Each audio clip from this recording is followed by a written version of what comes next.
Break के बाद आपका एक बार फिर से स्वागत है। पठानकोट एयरबेस पर हुए आतंकी हमले से पहले आतंकियों का निशाना बने गुरदासपुर के एसपी सलविंदर पर कई सवाल खड़े होने शुरू हो गए हैं। सलविंदर से अब एनआईए भी पूछताछ करेगा। इन सबके बीच सलविंदर ने अपनी किडनैपिंग की पूरी कहानी बयां की है। आइए सुनाते हैं सलविंदर की जुबानी उसकी किडनैपिंग की पूरी कहानी। उसके साथ जेश वर्मा के साथ चला, वो तो मत्था टेक जब मैं वापस आया, मैंने कहा शॉर्ट रास्ता है इधर से वाया तारागढ़। जब उधर से गया, नाम मुझे पता था उस रास्ते का नाम, मैं तो पहली बार उधर गया था। जब रास्ते से जब कोनिया मोड़ से हम पहुंचे, राजेश वर्मा गाड़ी चला रहा था। जब राजेश वर्मा गाड़ी उन्होंने एकदम ही रोकी, हमारी गाड़ी, उन्होंने सोचा शायद नाके वाला राजेश ने, वो एकदम ही जब आए तो उन्होंने बोला लाइट बंद करो, लाइट बंद करो। जब लाइट बंद कर दी तो हमारे उसी वक्त ही मुझे निकल के मेरे को मेरे वो उसको राजेश को पीछे फेंक दिया। गाड़ी खुद चलाने लगे। पिछली सीट पर या डिक्की?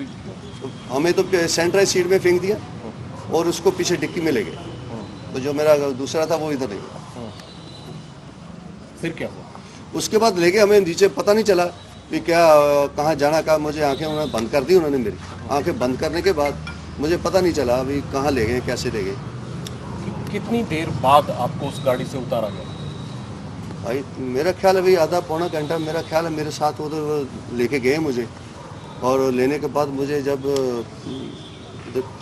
सुबह होगी, जब काफ़ी टाइम हो गया, फिर मैंने ट्राई की ये जैकेट से वो कि ये कहीं ना कोई ट्राई करूं खोलने के लिए। फिर माड़ी सी मैंने खोलने की ट्राई की और खोलने के बाद देखा भी थोड़ा सा मैं जो जैकेट थी वो थोड़ी लूज़ हुई है। उसके बाद जब लूज़ हुई तो मैंने फिर देखा कि कहीं कोई पत्ता तो नहीं हिल रहा, कहीं कोई आदमी तो नहीं इन्हों का इधर बैठा हुआ। जो होगा तो वो मुझसे वो अपने वाई लगाएगा। उसके जब आवाज़ कोई ना आई, दो बार मैंने ऐसे किया, तो मैंने जो थोड़ा सा मतलब दिल किया तगड़ा। और उसके बाद मैंने जैकेट खोलने के बाद फिर उसको अपनी आंखें खोली, पट्टी जो मेरी बांधी हुई थी मुंह के, और अब मेरे साथ जो कुक है उसकी पट्टी खोली। उसके फटाफट हम उधर से भागने लगे। जब भागने लगे उधर से एक छोटी ट्रेन है, उससे मैंने पार हुआ। उसके बाद एक नाला बड़ा था, नाला बड़ा होने के फिर उसको क्रॉस करते से साथ एक रास्ता पक्का जाता, उसके ऊपर से गांव में सीधा चले गए। उनके पास किस तरह के हथियार थे? कितने लोग थे उनमें? वो 4-5 लोग थे। हथियार AK-47 थी। और क्या उनके साथ जैसे रॉकेट वगैरह बाद में पता लगा उनके बैग्स थे? उनके पास बैग्स थे, मिलिट्री की अपने वर्दी पहनी हुई थी। और कितनी उम्र के लड़के लगते थे? छोटी उम्र के लड़के थे। किस तरह की बातें कर रहे थे जब आप लोगों ने उनके साथ कितनी देरी सफर किया? मैंने तो आधा पौना घंटा सफर किया। मेरे को बांध के और वो चले गए। चलने के बाद जब उधर से निकले, उधर से दोबारा मुझे एक लाइट की नजर आई गाड़ी कि कोई गाड़ी आ रही है लाइट। हम वो नाले के नीचे बैठ के, जब नाले के नीचे गाड़ी हमारे ऊपर से गुजर गई और हमें पता चला कौन सी गाड़ी। बाद में मुझे पता चला भी वो मेरे को दोबारा मारने आए। जब उनको पता चला कि मेरे बारे SP है, DSP है, तो तब मुझे पता चला भी वो मुझे मारने आए थे। उन्होंने आपकी गाड़ी के ऊपर नीली बत्ती लगी थी, वो देखी नहीं? आपने उस टाइम जलाई हुई थी? जलाई नहीं थी, बंद थी। आपके पास कोई वेपन नहीं? नहीं, कोई वेपन था। धार्मिक स्थान था, मैंने गनमैन क्या करना क्या है, तो मैं ठीक नहीं समझा कि धार्मिक स्थान पर जाने के लिए। वो क्या बातचीत कर रहे थे? पंजाबी कन्वर्सेशन क्या थी? पंजाबी हिंदी में बात कर रहे थे, बाहर उर्दू में बात कर रहे थे। क्या क्या बातचीत हुई? हिंदी में कर रहे थे तो आपने सुनी? आपस में ही बात कर रहे थे। कोई बात ऐसे अपना फोन खोलो। फोन जब मैंने खोल दिया उसको, मैंने कहा मेरा टच स्क्रीन है, मेरे हाथ से खुलता है इसके अंगूठे से, और मेरे को कोड नंबर नहीं पता है। तो फिर मैंने उनको कहता आपकी उम्र क्या है? मेरे कहा अपनी उम्र बता दी। मैंने कहा मेरी उम्र है 50-55 साल है। उसके बाद फिर उन्होंने भी राजेश का भी छीन लिया फ़ोन, और उसके बाद वो बात करते होंगे, मुझे नहीं पता। आपका फ़ोन इस्तेमाल किया पाकिस्तान बात करने के लिए? जी नहीं, मुझे बाद में पता चला भी ये इस्तेमाल किया है मुझे, क्योंकि मेरी आंखें बांधी हुई थी, वो नीचे था। ऐसा कुछ हुआ कि वो आपको पता लगा वो पाकिस्तान में अपने हैंडलर से बात कर रहे? हाँ, कर रहे थे। वो क्या बातचीत हो रही थी? मुझे नहीं पता उर्दू में बात, वो मुझे पता चला भी क्या बात कर। हिंदी में क्या चीज़ बात हो रही थी? आपस में तो समझ में आया होगा। आपस में बात कर रही है।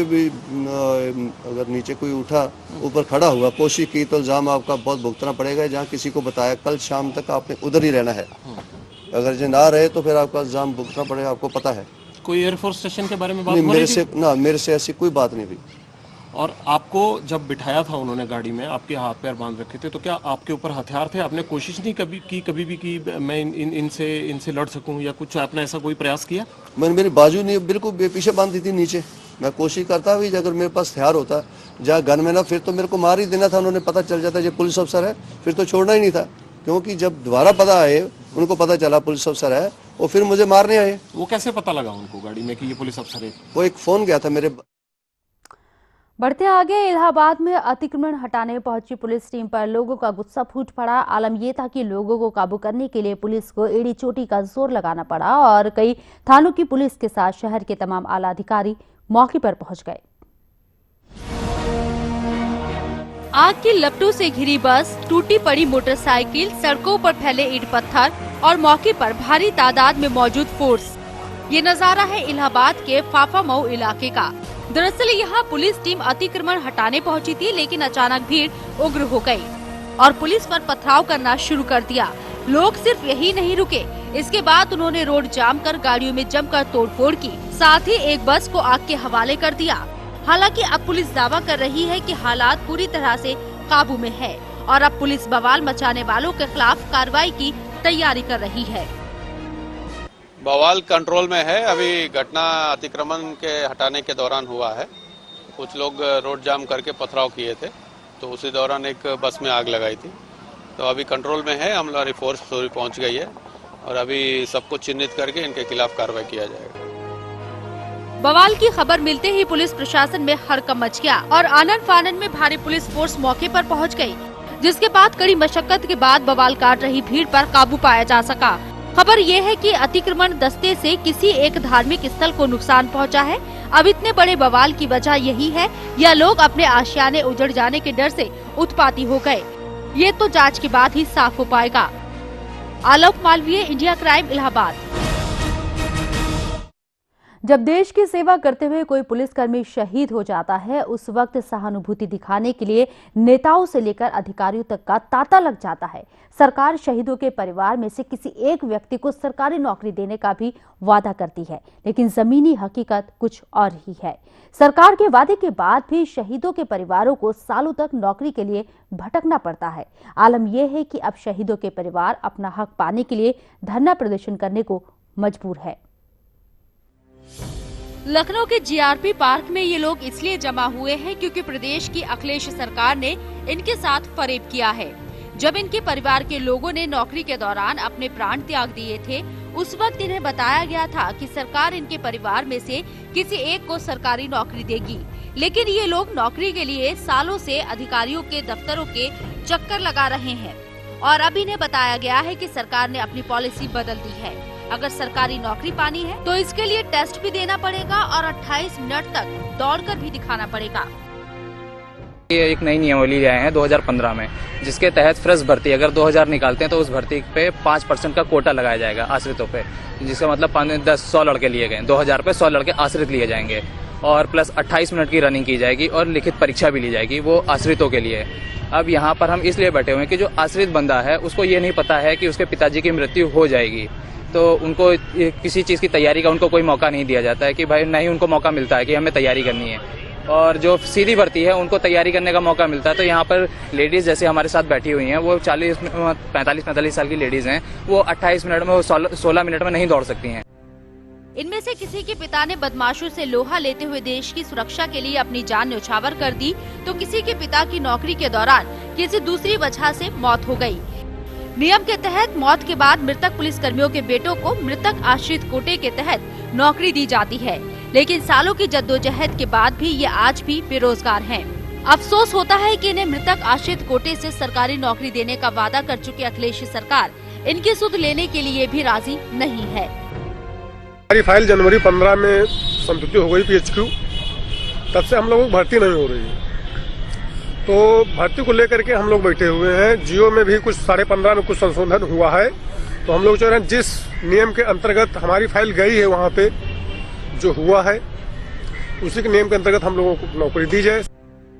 सूबे के अलग अलग जिलों से मृतक आश्रित लड़के और लड़कियां अपनी मांगों के लिए धरना प्रदर्शन कर रहे हैं।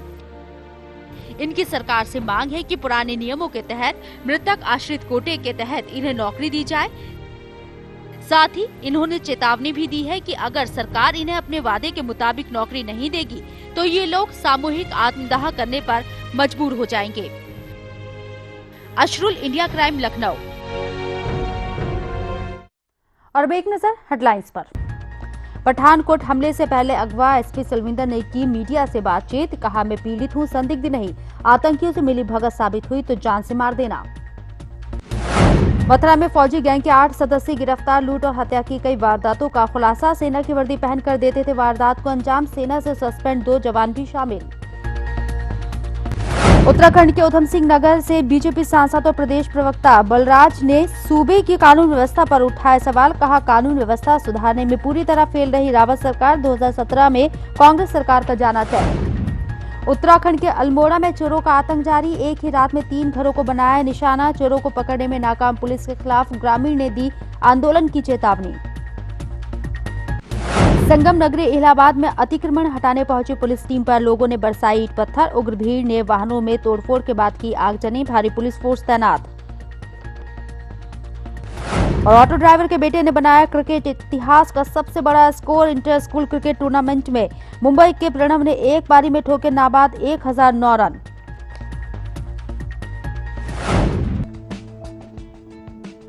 खबरों को लेकर अगर आप कोई शिकायत करना चाहते हैं या फिर जानकारी देना चाहते हैं या सुझाव देना चाहते हैं तो आप हमें ईमेल कर सकते हैं। हमारा ईमेल एड्रेस है editor@indiacrime.in। तो फिलहाल मेरे साथ इस बुलेटिन में इतना ही, दीजिए इजाजत, नमस्कार।